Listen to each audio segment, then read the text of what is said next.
자, 오늘은 누가복음 9장 37절부터 있는 말씀 함께 보시겠습니다.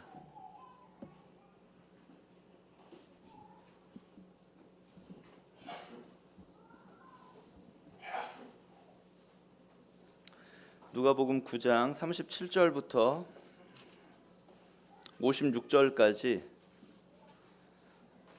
교독하도록 하겠습니다.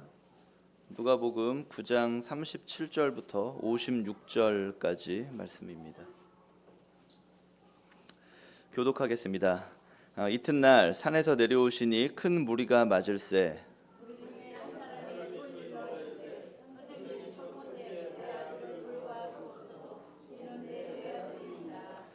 귀신이 그를 잡아 갑자기 부르짖게 하고 경련을 일으켜 거품을 흘리게 하며 몹시 상하게 하고야 겨우 떠나가나이다.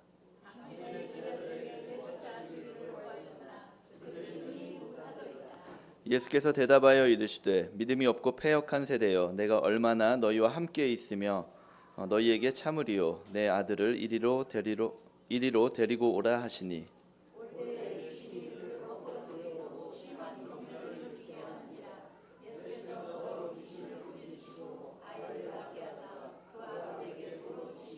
사람들이 다 하나님의 위엄에 놀라니라.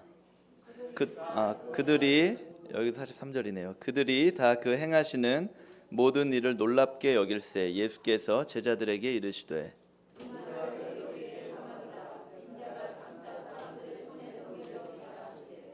그들이 이 말씀을 알지 못하니 이는 그들로 깨닫지 못하게 숨긴 바 되었음이라. 또 그들은 이 말씀을 듣기도 두려워하더라. 예수께서 그 마음에 변론하는 것을 아시고 어린아이를 하나를 데려다가 자기 곁에 세우시고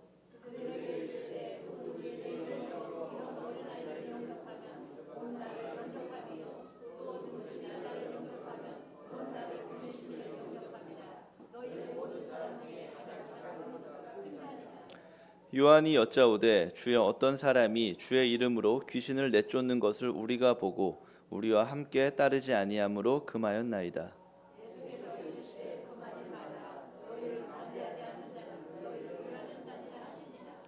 예수께서 승천하실 기약이 차감해 예루살렘을 향하여 올라가기로 굳게 결심하시고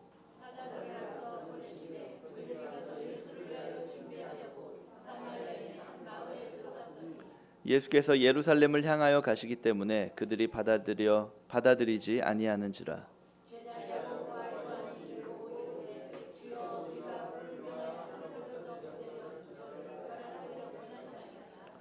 예수께서 돌아보시며 꾸짖으시고 여기까지 읽겠습니다. 자, 지금 읽은 이 말씀들을 통해서 주제를 뭐로 할까 이제 고민을 하다가 나는 잘하고 있는가라고 한번 주제를 잡아봤습니다. 나는 잘하고 있는가? 우리 혹시 옆 사람하고 한번 이렇게 한번 인사 한번 나눠보세요. 잘하고 계십니까? 뭐를요? 예, 잘하고 계십니까? 예. 그래서 여기 누가복음 지금 읽은 이 말씀을 보니까 제 성경에는 이제 이 동그라미로 이렇게 해가지고 5개의 단락으로 내용으로 구성이 되어 있습니다. 그래서 이 5가지 내용들을 한 번씩 보면서 나는 과연 어떠한지 잘하고 있는지 한번 이렇게 생각하고 점검해보는 시간이 되었으면 좋겠습니다. 잘한다라는 것이 직장에 다니시는 분들은 집에서 잠자는 시간을 제외하면은 직장에 있는 시간이 더 길죠. 보통 집에서 뭐 자는 거야 그냥 자는 거니까 깨어 있는 시간만 놓고 보면은 우리가 생활을 가장 많이 하는 터전은 직장인 것 같습니다. 직장에서 아니면은 뭐 가정에서 교회에서 아니면 개인의 신앙 생활을 할 때 잘하고 있는지 우리 한번 각자 점검하는 시간이 되었으면 좋겠습니다. 그래서 먼저 첫 번째 단락은 성도님들 가지고 계시는 성경에도 그렇게 구분이 되어 있는지 모르겠습니다. 37절 앞에 이제 저는 이제 동그라미가 이렇게 하나가 있는데 이렇게 이제 구분이 되어 있어요. 내용별로. 그래서 37절부터 43절까지 나오는 내용입니다. 그래서 37절부터 43절까지의 내용의 그 스토리는 대강은 37절 보니까 이튿날 산에서 내려오시니 큰 무리가 맞을세 이렇게 시작을 하고 있습니다. 여기서 말하는 이튿날은 그 위에 있는 말씀들, 또 산에서 내려오셨다라고 했을 때 그 산은 어떤 산인가 하고 보면은 이제 변화산에서 예수님의 그 영광의 광채 가운데 베드로와 야고보와 요한이 이렇게 있다가 내려오는 장면인 것 같습니다. 그래서 이튿날 산에서 내려오시니 큰 무리가 맞을세. 그런데 어떤 일이 있었냐면은 어떤 사람의 외아들이 귀신이 들렸습니다. 귀신 들렸는데 제자들에게 찾아왔던 것 같아요. 근데 제자들이 고쳐주지를 못하니까 이제 예수님께 데리고 나와서 이야기를 하고 예수님이 고쳐주시는 그런 장면이 37절부터 43절까지의 내용인 것 같습니다. 아마 예수님께서 그 변화산에서 기도하러 올라가셨을 때 산 밑에서는 이런 일들이 있었던 것 같아요. 예수님의 그 12제자 중에 베드로, 야고보, 요한을 데리고 가셨으니까 나머지 9제자들이 남아 있었고 그 무리 가운데 어떤 사람의 아들이 귀신이 들려서 이제 그 남은 제자들에게 찾아와서 귀신을 내쫓아 주십시오 얘기를 했는데 하지 못했던 것 같습니다. 40절에 보시니까 당신의 제자들에게 내쫓아 주기를 구하였으나 그들이 능히 못하더이다. 귀신을 쫓는다라는 것이 사실 이렇게 말처럼 쉬운 일은 아니잖아요.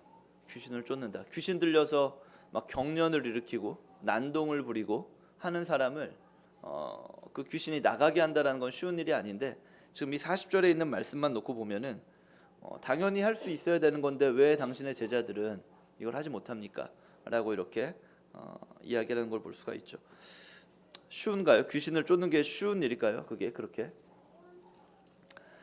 근데 이제 우리 누가복음 9장 1절에 보시면 1절 한번 보시겠어요? 앞에 한 장 넘기셔가지고 9장 1절에 보시면은 예수께서 12제자를 불러 모으사 모든 귀신을 제어하며 병을 고치는 능력과 권위를 주셨다라고 말씀하셨습니다. 그러니까 제자들은 이런 능력과 권위를 부여받았어요. 2절에 보니까 하나님의 나라를 전파하며 앓는 자를 고치게 하려고 내보내시며 이런 능력과 권위를 부여받았는데 제자들은 지금 누가복음 9장 40절의 말씀을 빗대서 보면은 능히 하지 못하더이다 이렇게 말하는 소리를 들었습니다. 왜 못했을까요? 이 제자들은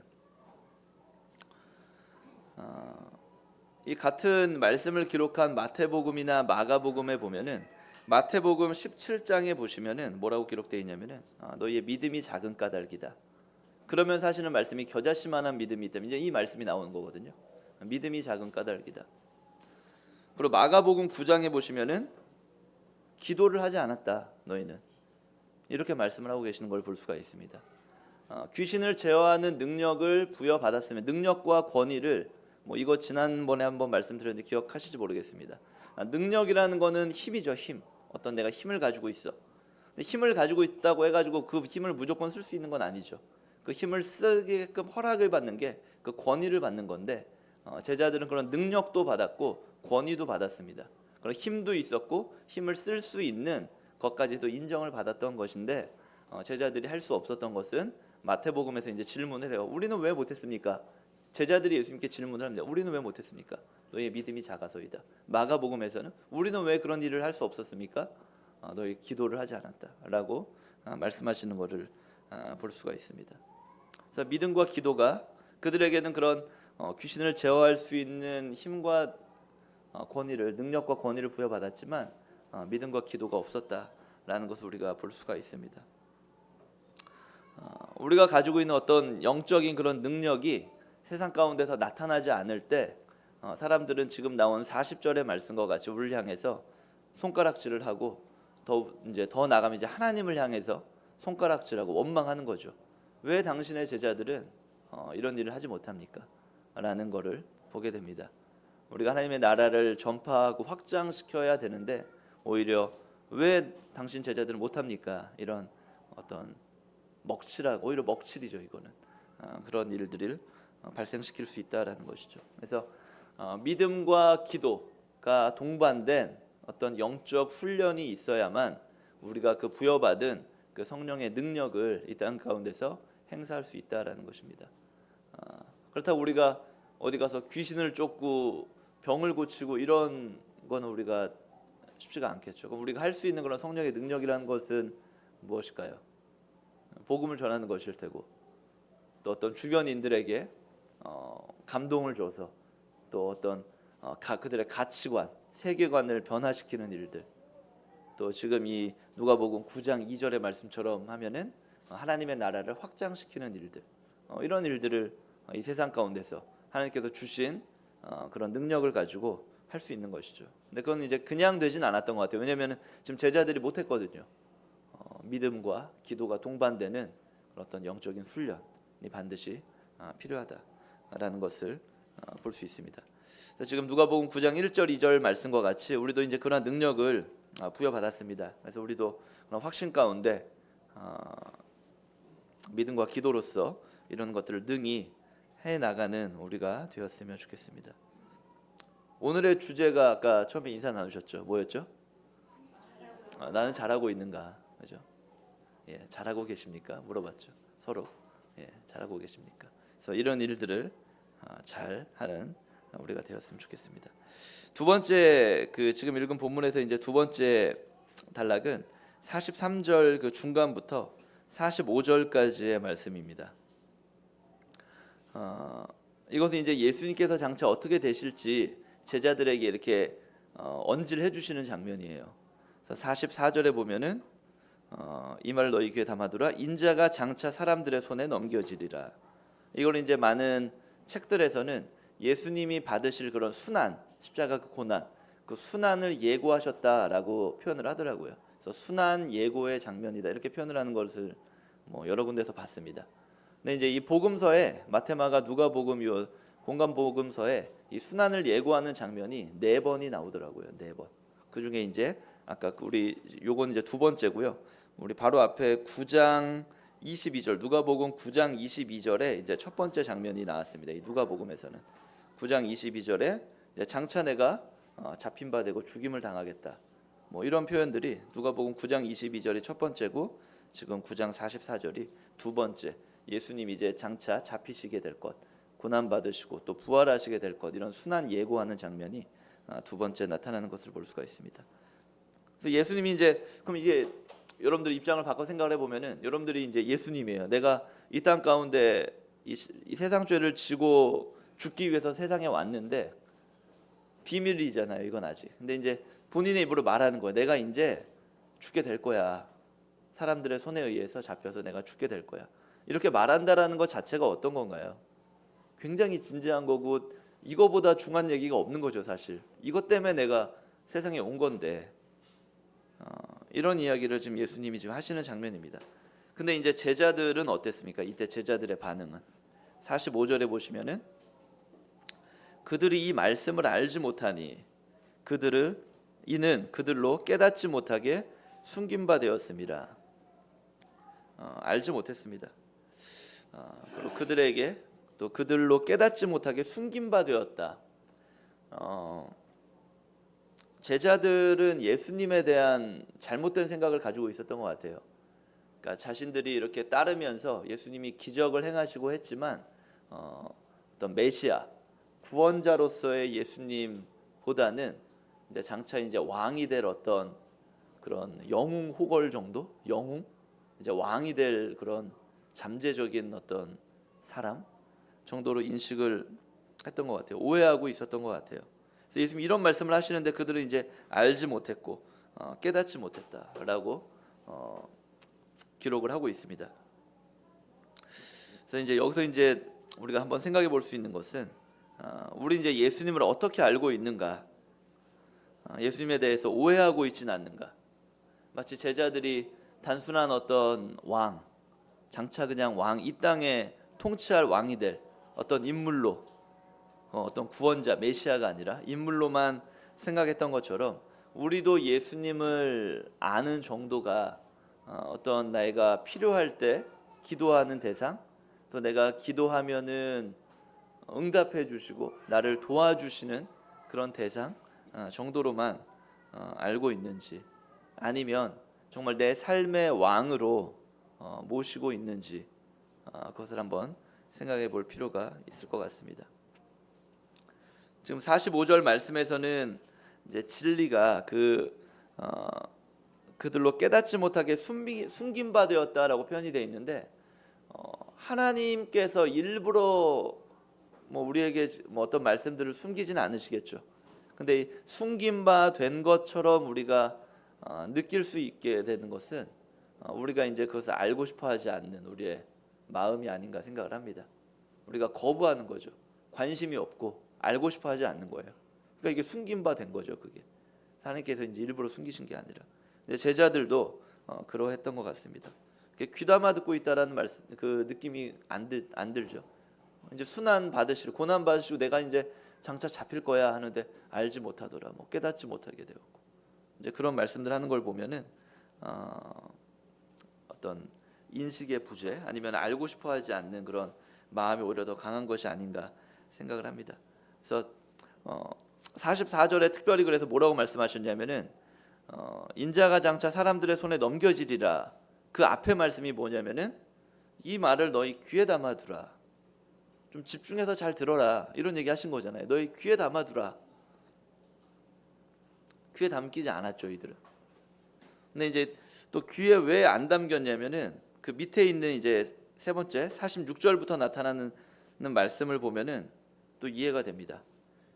46절부터 48절까지가 이제 세 번째, 오늘 읽은 본문에서 세 번째 단락인데,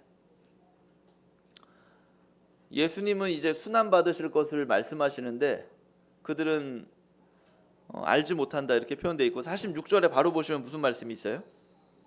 누가 크냐 이러고 있어요. 이들은 이러고 있는 거예요. 지금 관심 밖이에요. 예수님이 잡히시던가 말든가. 왜냐하면은 왜 이들이 제자들이 오해하고 있었다라고 생각을 할 수가 있냐면은 지금 누가 크냐, 이건 이제 자기들이 제자잖아요. 이제 장차 왕이 될 것 같은 어떤 사람의 제자로서, 그럼 이 사람이 왕이 되면은 내가 뭐가 되는 거예요? 한 자리씩 해야죠. 이제 12명이니까 따다다다다 어디 들어가겠죠. 이렇게. 이제 누가 크냐, 그럼 누가 더 높은 자리에 갈 것이냐, 이게 이들은 관심이 있었던 거예요. 그러니까 예수님에 대한 오해가 있었던 게 아닌가라고 생각해 볼 수가 있는 거죠. 예수님은 이제 장차 사람들의 손에 내가 넘겨질 것이다 이런 말씀하시는데, 바로 밑에서는 46절부터 보시면은 제자 중에 누가 크냐는 변론이 일어나서 제자들은 이러고 있습니다. 이 제자들의 모습을 보면 어떤 생각이 드세요? 제자들을 보시면은 한심하다 이런 생각이 좀 들죠, 그죠? 지금 거기서 네가 지금 이 말을 할 때야 이런 생각이 들잖아요. 예수님 지금 잡히시는 이야기를 하고 있는데 근데 자기들끼리 변론이니까 이렇게 말싸움한 거잖아요. 야 누가 커야 내가 크지, 야 너 이러고 있는 거잖아요. 지금 상황이 그 상황이 아닌데. 근데 이제 우리는 지금 이것을 또 옛날 그 구약 성경 보면 이스라엘 백성들의 어떤 그 반복되는 그런 모습들, 도대체 왜 저래 하는 그 반복되는 모습들을 보면은 좀 한심하다 이런 생각이 사실 들기도 하지만, 이거는 이제 우리가 완성된 성경을 보니까 이제 그렇게 생각을 할 수가 있는 거죠.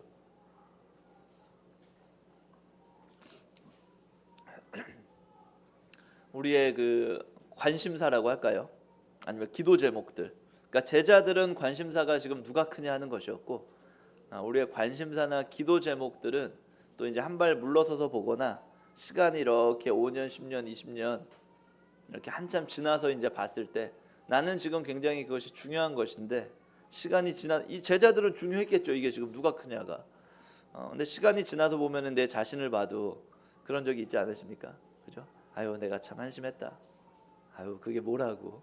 이럴 때가 있는 것 같습니다. 그래서 현 시점 살아가는 이 삶 속에서 우리가 관심을 두고 있는 것들, 기도하고 있는 것들이 얼만큼 그 예수님의 그런 뜻에 합한 것인지, 하나님 보시기에 그렇지라고 생각할 수 있는 것인지 한번 생각해 볼 문제가 아닌가 싶습니다.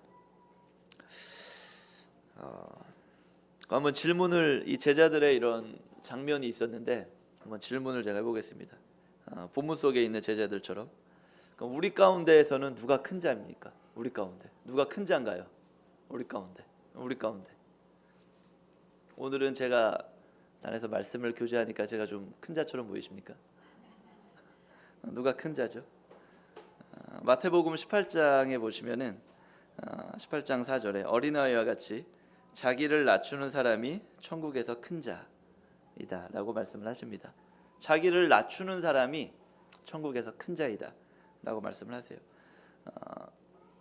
우리가 각자 뭐 성도님들 다 신앙의 연륜이 있으시고 또 적당한 어떤 사회생활을 통한 이제 뭐 적당한 표현이 적절한지 모르겠습니다. 하여튼 사회생활을 통한 어떤 사람들과 함께 살아가는 것들에 대해서 학습이 돼 있잖아요.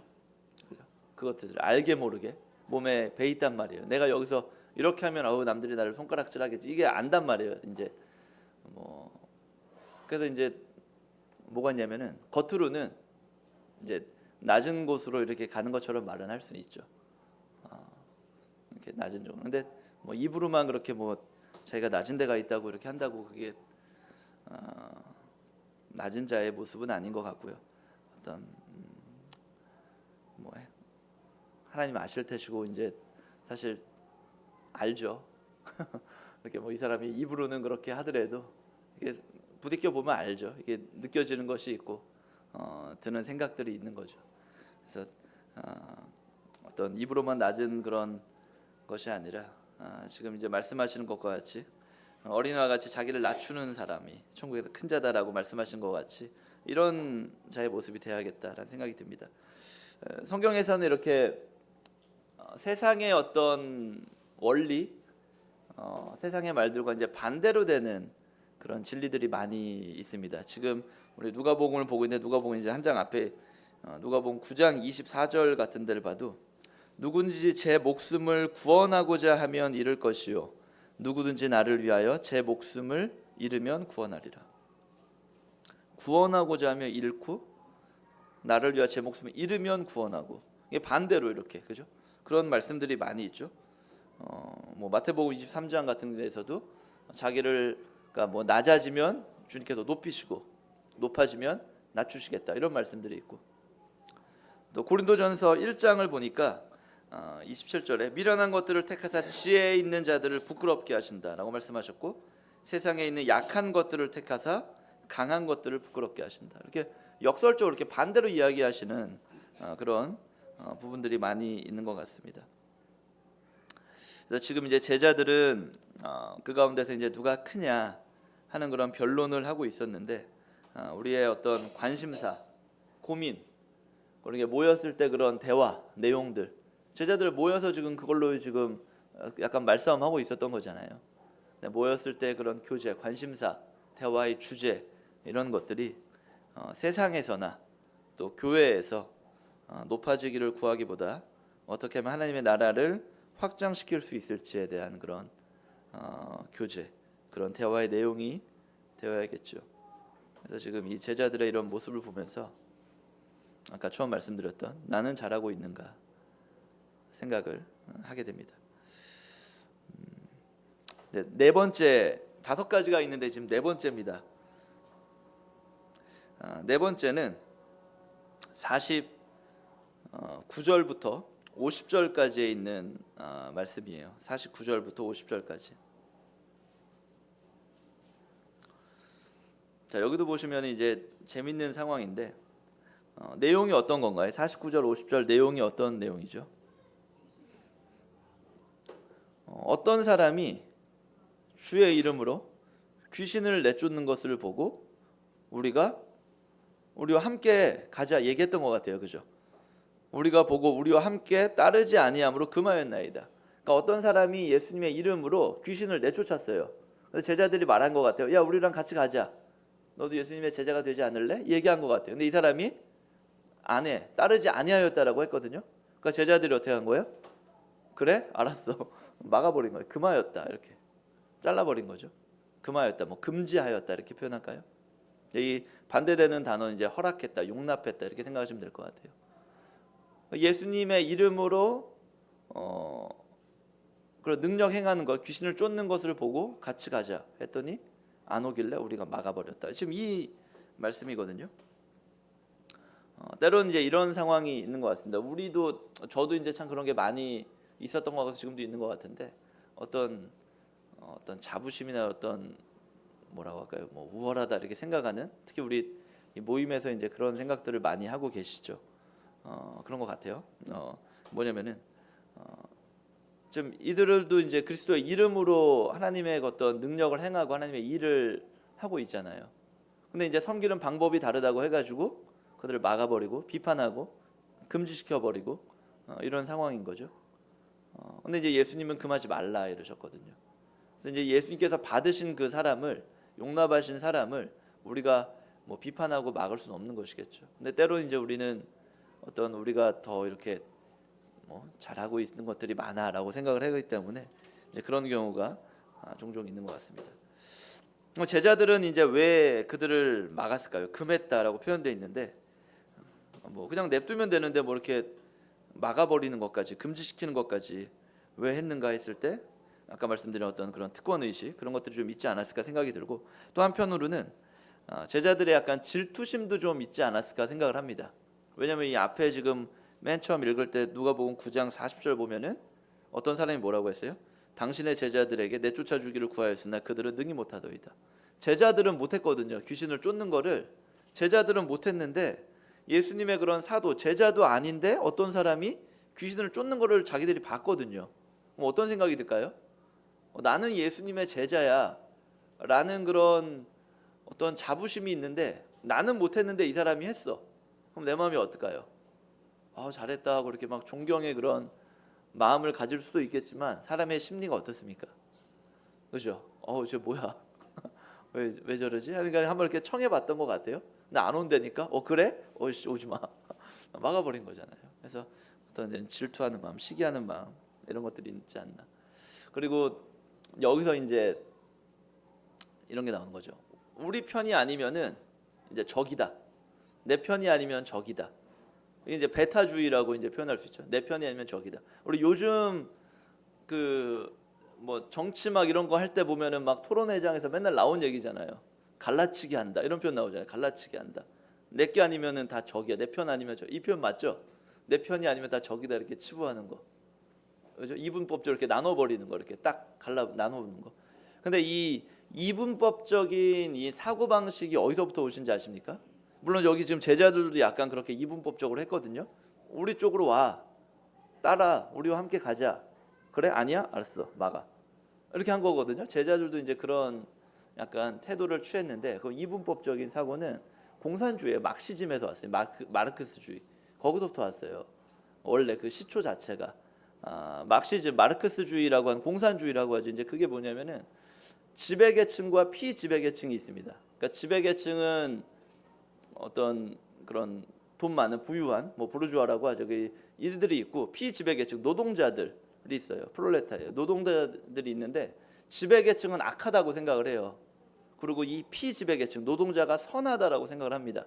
그들의 사상 자체가 시작점이 거기에요. 근데 왜 그렇게 규정하는지 모르겠으나 시작점이 그거예요. 지배계층은 악해, 피지배계층은 선해. 왜냐하면은 지배계층이 이들을 억압하거든요. 일을 자꾸 시켜. 그러니까 얘네들이 막 일을 해가지고 돈을 버니까 얘네들은 그걸로 잘 먹고 잘 살아. 그러니까 니들은 악해, 이들은 선해. 이게 이 이분법적인 그 사고가 마르크스주의의 핵심이거든요. 이제 그게 이제 오늘날 뭐 포스트 모더니즘 이렇게까지 다 온 거예요. 사실은 오늘날 이 세상의 그런 가치관, 세계관 가운데 이제 넘어왔는데 그거의 근본이 막시즘에서부터 왔습니다. 이분법적인 그런 사고. 왜냐면 요 지배계층, 피지배계층, 선과 악으로 규정한 그들의 그 틀, 프레임을 그대로 어디다 갖고 왔냐면은 뭐 남자와 여자 뭐 이런 식으로 갖고 온 거예요. 그래서 여자는 남자에 비해서 억압받아. 그러니까 얘네들은 착한 거야, 선이야. 억압하는 이들은 악한 거야. 이렇게 뭔가 소외되고 이렇게 좀 약한 것을 무조건 선으로, 이렇게 거대한 집단을 무조건 악으로 규정하는 게 마르크스주의거든요. 그게 공산주의거든요. 근데 그 틀이 그대로 넘어와서 남자 여자 문제를 가지고 하고 이제 오늘날 되게 이렇게 막 시끄러워진 거는 이제 성소수자 글로 온 거예요. 성소수자는 억압받아. 그 다수의 사람들로부터. 그러니까 이들은 선이야. 억압받으니까 선이에요. 그러니까 다수의 사람들은 이들을 왜 그래 아니잖아 공격해. 그러니까 악인 거예요. 이게 같은 프레임이에요. 그 틀이 똑같은 거예요. 거기서부터 온 거거든요, 전부. 그래서 이렇게 극단적인 이런 이분법적인 사후상, 배타주의 이런 것들을 지금 제자들도 비슷하게 사실은 생각을 하고 지금 있었던 거죠. 그러니까 예수님께서 뭐라고 말씀하시냐면 그 밑에 50절에 보시니까 금하지 말라, 금하지 말아라 이렇게 말씀을 하시는 것을 볼 수가 있습니다. 만약에 진리가 다르다라고 하면 이제 그거는 포용할 수 없는 부분이겠죠. 양보할 수 없는 부분이 분명히 있죠. 뭐 이분법이 아니라 뭐 안 된다는 것들이 있겠죠. 이제 그것이 아니라면은 이렇게 극단적인 어떤 이런 배타주의, 이분법적으로 내 편이 아니면 적이야라고 해버리는 이런 생각은 위험하다라고 할 수 있을 것 같습니다. 이제 마지막 51절부터 56절까지 있는 말씀입니다. 잘하고 계시죠? 잘하고 계십니까가 주제예요. 잘하고 계시죠? 자, 51절부터 56절까지 이제 마지막 말씀인데 이건 어떤 내용인가요? 51절부터 56절까지.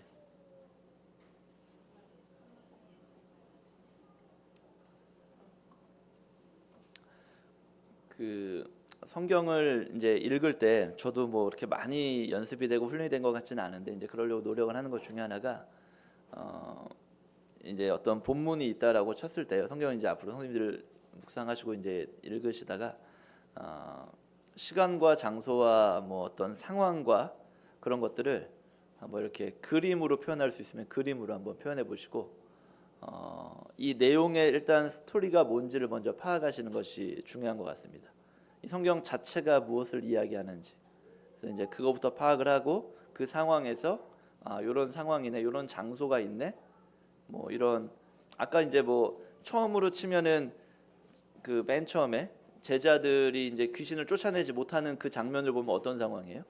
만약에 그림으로 어떤 영상으로 만든다 치면은 변화산에서 그런 일들이 있고 나서 예수님과 그 세 명의 제자들이 이렇게 내려오고 있는 상황이죠. 그러니까 밑에 나머지 제자들과 사람들이 웅성웅성 하는데 어떤 사람이 외아들을 데리고 귀신 들린 자를 데리고 제자들한테 막 고쳐주세요 막 이렇게 하고 있는데 제자들이 못 고치니까 예수님이 이렇게 고치시는, 그러니까 그림으로 이렇게 그려지시나요? 이런 상황들이. 그러니까 이 그림으로 이렇게 보면 좋은 것 같아요. 그래서 그러면 그렇게 표현을 해보고 그 상황 속에서 말씀하시는 것이 무엇인지 이제 이렇게 따져보는 게 먼저 중요한 것 같습니다. 그래서 그렇게 한번 내용을 이해하시면 좋을 것 같아요. 그래서 지금 일단 51절부터 56절까지에 있는 말씀은 어떤 말씀인가요? 예수님이 지금 이 상황은 지금 갈릴리에 계신 거거든요. 예수님이 갈릴리에서 예루살렘을 향하여 올라가기로 굳게 결심하시고, 근데 올라가는데 어디를 지나냐면 52절에 사마리아라는 지역을 지납니다. 근데 이제 그들이 거부하니까 54절에 보면은 야고보와 요한이 그들이 이제 어떤 마을에 들어가 예수님과 그 무리들이 어떤 마을에 들어가려고 이제 했는데 그들이 그 마을에서 거부하니까 야고보와 요한이 뭐라고 예수님께 말을 해요? 불을 명하여 이 마을을 멸하게 해주십시오. 이렇게 이야기를 해요. 그러니까 예수님이 꾸짖으셨고 함께 다른 마을로 가셨다. 이런 이야기인데, 근데 사마리아라는 이제 동네가 나오는데 많이 들으셨겠지만 이스라엘의 지도를 보시면은 갈릴리 뭐 바다라고도 하고 호수라고도 하고 뭐 표현돼 있죠. 갈릴리 호수가 이렇게 위에 북쪽에 이렇게 있어요. 위에 있고요. 갈릴리 호수에서부터 이렇게 쭉 이렇게 강이 하나 연결돼 있는데 그게 요단강이에요. 요단강. 이게 이스라엘 지도가 이렇게 세로로 길게 있습니다. 상상을 해보세요. 세로로 길게 있는데 약간 이 중앙 위쪽에 갈릴리 호수가 이렇게 자리 잡고 있고요. 그리고 이 밑에 사해바다가 이렇게 있어요. 또 길게. 근데 갈릴리 호수와 사해바다 사이를 이렇게 쭉 연결된 게 요단강이에요. 요단강. 그래서 뭐 이스라엘 그 뭐 영토 배분할 때 요단 뭐 동편, 요단 서편 뭐 이런 말씀 나오잖아요. 그러니까 요단강 이렇게 세로 이렇게 길게 있는 거예요. 그래서 갈릴리 호수가 있고 이 사해바다가 있고 요단강이 이렇게 쭉 연결되어 있는데 갈릴리가 이 북쪽이에요. 이스라엘 북쪽. 근데 이제 예루살렘은 유대 지방 이 남쪽이거든요. 밑에 있어요. 사해바다 옆에 밑에 있어요. 근데 우리가 표현을 할 때 우리나라도 마찬가지인데 서울을 갈 때 서울로 올라간다라고 표현을 하죠. 이 남쪽 동네에서도 서울은 올라가는 거예요. 대전에서 서울 올라간다. 뭐 어디 경상도에서 올라간다. 전라도에 서울 올라가 하는데 서울이 위쪽에 있죠, 이렇게 지도상. 근데 우리 저쪽 강원도가 이 지도상으로는 더 위쪽에 있어도 강원도에서도 서울은 올라간다고 표현해요. 그죠? 이 지도의 위치와 상관없이 서울은 그냥 올라간다고 표현합니다. 근데 예루살렘도 똑같아요, 성경에서. 예루살렘은 조금 올라간다고 표현을 해요. 그곳을. 예루살렘이 밑에 이렇게 남쪽에 있는데 어디서 오든 예루살렘은 올라간다고 표현을 합니다. 그렇게. 예루살렘에 올라가실세 이렇게 표현한 게 밑에 동네에 있다가 이렇게 뭐 산으로 올라가고 밑에 동네에서 이렇게 북쪽을 향해서 올라가고가 아니라 그냥 예루살렘 무조건 올라가는 거예요. 어디서 가든. 하여튼 예루살렘으로 가시는데 갈릴리 호수가 이렇게 있고요. 요단강이 있고 사해바다가 있어서 사해바다 옆에 예루살렘이 있어요. 유대 지역이 이쪽에 있어요. 그럼 갈릴리가 여기 있어요. 그럼 그 중간 지역이 있어요. 중간. 요단강 그 중간 지역. 거기가 사마리아예요. 사마리아. 거기가 사마리아. 그래서 갈릴리에 계시다가 이 예루살렘으로 가시려면은 사마리아를 지나가야 했습니다. 반드시 사마리아. 근데 이제 사마리아가 어떤 곳이냐면은 북이스라엘의 마지막 수도예요. 북이스라엘의 수도, 마지막 수도. 그러니까 북이스라엘이 아수르에서 이제 멸망을 하는데 그 아수르란 나라가 펼쳤던 정책이 이제 남유다 왕국 이스라엘은 바벨론에 의해서 멸망을 한단 말이에요. 근데 이 각 아수르와 바벨론이 펼쳤던 정책이 달랐어요. 그래서 아수르는 혼혈 정책이에요. 혼혈 정책. 잡아다가 다 그냥 종족 번식을 시킨 거예요. 섞어버린 거예요. 그냥 혼혈 정책. 그래서 아수르가 펼쳤던 정책이 혼혈 정책인데 당시 북이스라엘이 멸망할 때 마지막 수도가 사마리아였기 때문에 사마리아에서 많이 그런 정책들이 일어난 거죠. 그래서 거기는 사마리아 사람들은 다 혼혈인들인 거예요. 아수르 막 이방 민족하고 다 섞였어요. 그러면은 유대 사람들이 어떤 인식을 갖고 있나요? 자기들은 선민, 하나님으로부터 이 부름받은 특별한 혈통이야. 우리 뭐 북한으로 치면 백두혈통 막 이런 선민 엄청 강한데 이게 다 잡종이 됐거든요. 얘네들은 저 사마리아는 이게 지금 누가 백두혈통인지 순수혈통인지 잡종인지 구별이 안 돼요. 그래서 이 사마리아를 그래서 그 요한복음 4장인가에 보시면은 예수님이 그 사마리아 지역으로 가서 수가라고 하는 동네에 가가지고 우물 곁에 있을 때 이제 예수님이 어떤 여인에게 물을 달라 하시니까 그 여인이 뭐라고 하나요? 당신 유대인인데 어떻게 사마리아인인 나에게 물을 달라 하십니까? 그렇게 말한다면 그 밑에 뭐라고 말씀이 있냐면은 이는 유대인이 사마리아인과 상종하지 않았다 이렇게 돼 있어요. 상종을 안 해서 상종을 안 했다라고 성경에 표현돼 있어요. 그러니까 막 인간 취급 안 한 거죠. 그래서 실제로 갈릴리가 위에 있고 사마리아가 중간에 있고 유대 땅이 밑에 있는 예루살렘 여기가 다 밑에 있는데 그럼 이렇게 가면 되는데 이 요단강 요쪽에 베레아 지역이에요. 베레아. 근데 사람들이 이렇게 돌아갔다고 해요. 돌아갔어요. 사마리아 자체를 아예 안 지나간 거예요. 아예 상종을 안 하니까 뭐 더럽다고 여겼겠죠. 그러니까 그냥 이렇게 대화만 안 한 게 아니라 그 땅 자체를 밟지는 않았던 거예요. 이렇게 가면 될 것을 이렇게 돌아갔어요. 이렇게 우회해서 실제로 그렇게 다녔다고 합니다. 상종을 안 해요. 중간에 이렇게 있어가지고 하여튼 그런 상황이에요. 이 사마리아가. 근데 지금 예수님은 또 갈릴리에서 유대로 가시는데 사마리아를 또 지나가시는 거예요. 예수님은 이제 안 지나가는데 보통 근데 지나가려고 하는데 어떤 마을 사마리아에 이제 어떤 마을이라고 표현되어 있죠. 어떤 마을에 가가지고 이제 그 마을에 들어가서 이제 좀 이렇게 지나가겠다 말을 했던 것 같아요. 거기 52절 처음 보시면은 사자들을 앞서 보내심에거든요. 그러니까 선발대 같이 좀 이렇게 몇 명 보낸 것 같아요. 보내가지고 이제 예수님과 그 무리들이 이제 이렇게 지나가니까 좀 지나가게 해달라 얘기를 한 것 같아요. 근데 그들이 거부를 한 거죠. 보내심에 마을에 들어갔더니 53절에 그들이 받아들이지 아니하는지라. 그러니까 어떤 일이 벌어졌냐면은 야고보와 요한이 이제 이게 우리 보아너기의 우레의 아들이라고 하잖아요. 이제 존재감을 나타내고 있어요. 뭐라고 얘기하냐면 주여 우리가 불을 명하여 하늘로부터 내려 저들을 멸하라. 이 지나가지 못하게 자기들을 막았다고 불을 명해서 저 마을을 그냥 불살라 버리게 해달라고 이렇게 예수님한테 지금 직접 말을 하고 있는 거예요. 기도죠, 기도. 예수님한테 말한 거죠, 기도. 근데 이제 한편으로는 이 야고보와 요한이 그 전날 어떤 일이 있었어요. 변화산에서 모세와 엘리야를 보고 왔잖아요. 그 엘리야를 보고 와서 그 잔상이 남아 있었는지 이게 지금 엘리야가 한 행동이거든요. 엘리야를 잡으러 왔을 때 막 50부장 이렇게 왔을 때 하늘에 불을 명해서 막 그들을 다 죽여요. 한 번, 두 번 죽이고 세 번째 50부장이 와서 아우 나는 좀 이렇게 선처를 베풀어 달라고 하니까 이제 그들을 살려 보내주는 장면이 있어요. 우리 열왕기하 1장 보시면은. 그러니까 지금 그거 따라하고 있는 거예요 지금. 그러니까 엘리야를 보고 와서 그런지 야고보와 요한이 그렇다고 예수님한테 그렇게 말합니까? 불을 명해서 저들을 멸하게 해달라고. 그래서 우레의 아들 맞죠, 그죠? 굉장히 충동적이고 감정적이고 이제 이렇게 하는 장면을 보게 됩니다. 근데 이제 또 하나 또 여기서 볼 수 있는 충격적인 사실은 이런 야고보와 요한인데 이들이 훗날 서신서를 기록을 하잖아요. 또 그죠? 사랑의 사도라고 하죠. 요한은 또 특별히 여기도 지금 이루고 있는데 사랑의 사도라고 우리가 보통 표현을 합니다. 그래서 주님 안에 있다면은 이런 성품도 변화가 될 수 있는 것 같아요. 이렇게 그래서 우리가 기도할 때 여기서 이제 볼 수 있는 거는 사마리아로 지나가신 이 장면을 보면서 볼 수 있는 거는 기도할 때 우리가 이렇게 인간적으로 또 감정적으로 충동적으로 뭐 기도뿐만 아니라 어떤 삶의 모습에서도 마찬가지죠. 이렇게 할 때가 있지 않은가 또 생각을 하게 됩니다. 만약에 이 기도를 주님이 들으셨으면 이 말을 들으셨으면 어떻게 되는 거예요? 그 마을은 그냥 불살라지는 거였잖아요. 그러니까 우리가 때로는 기도하고 그렇게 할 때 이들은 근데 굉장히 또 나름 정당했겠죠. 화가 났겠죠. 감히 니들이 우리를 막아? 사마리아에 상종도 안 하는데 우리가 지나가겠다고 하는데 니들이 나를 막아? 우리를 막아? 이게 이렇게 획가닥한 거죠.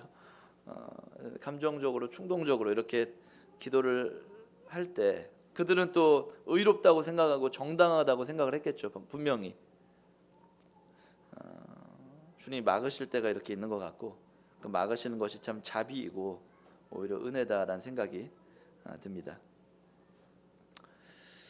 그래서 지금 이 쭉 나타난 이 제자들이 누가 크냐 변론하는 장면, 또 어떤 귀신 쫓은 자를 막아서는 제자들이 막아서는 그런 장면들, 또 이 요한과 야고보가 이제 그 기도했던 불을 명해서 저들을 멸하게 해달라는 그런 장면들을 보면은 또 공통점이 하나가 있는데 주님을 위한 어떤 열심을 나타내고 있는 상황들이에요. 근데 이제 그것이 자신의 어떤 이기심이나 어떤 자기를 위한 어떤 마음이 이렇게 충만한 상태에서 나타난 거죠. 근데 그것이 주님을 위한 열심이다라고 포장이 됐던 거예요. 베드로와 야고보 얼마나 맞는 말입니까? 우리가 지금 가야 되는데 안 그러면 돌아가야 되는데 우리를 막아? 이런 멸할 것들 이렇게 한 거잖아요. 그죠? 또 예수님과 함께 이렇게 그 귀신 내쫓은 사람들 같이 가자 하니까 막아버렸어. 그러니까 이것도 이제 자기들 어떤 그 공동체를 보호하기 위한 수단일 수도 있고 자기들의 어떤 그런 위한 행동이었던 거예요. 누가 크냐는 변론하는 것도 마찬가지죠. 이렇게 누가 큰지 이렇게 자기들끼리 경쟁하고 뭐 이런 장면들. 그래서 때로는 어떤 이런 열심들이 자신의 어떤 이기심들, 자기 의를 위한 것들이 주를 위한 열심으로 포장이 돼가지고 나타나는 경우가 있는 것 같습니다. 자, 근데 이제 56절 말씀 보시면은 함께 다른 마을로 가시니라 이렇게 굉장히 짧은 말씀이 하나가 이렇게 딱 있는데 저는 이거 보면 이렇게 살짝 이렇게 미소를 지었어요. 혼자 이렇게 보다가 아우 그래도 함께 가시네. 이 난리통을 부리고 있는 이 제자들인데 내가 지금 죽을 것을 얘기해도 관심도 없더니 자기 중에 누가 크냐고 싸우고 앉았고 어떤 사람들 오니까 못 오게 막아버리고 그죠? 어떤 마을 막 불로 멸해달라고 기도하고 앉았고 이러고 있는데 그래도 데리고 가시네. 이 장면을 보면서 이렇게 한번 웃게 됐습니다. 좀 정리를 하겠습니다. 나는 잘하고 있는가?